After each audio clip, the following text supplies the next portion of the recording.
തീരത്തിരുന്ന് പഠിപ്പിക്കുന്ന യേശുവിന്റെ ചിത്രത്തോടെയാണ് സുവിശേഷകനായ വിശുദ്ധ മർക്കോസ് 4-ാം അധ്യായം ആരംഭിക്കുന്നത്. സുവിശേഷത്തിൽ 6 ഉപമകളാണ് ഉൾപ്പെടുത്തിയിരിക്കുന്നത്. ഏറ്റവും അധികം ഉപമകൾ ഉൾക്കൊള്ളിച്ചിരിക്കുന്നത് 4-ാം അധ്യായത്തിലാണ്. വിശുദ്ധനായ മർക്കോസ് വിധക്കാരന്റെ ഉപമ ആരംഭിക്കുമ്പോൾ കേൾപ്പീൻ എന്ന ആഹ്വാനത്തോടെയാണ് ആരംഭിക്കുന്നത്.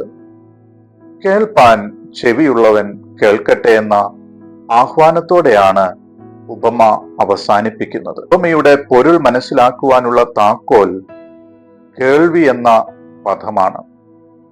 വചന കേൾവിയോടുള്ള വിവിധ സമീപനങ്ങളാണ് ഈ ഉപമയുടെ സാരാംശം. വിധക്കാരന്റെ മുഖപക്ഷമില്ലാത്ത സ്നേഹമാണ് ഈ ഉപമയുടെ കാതൽ.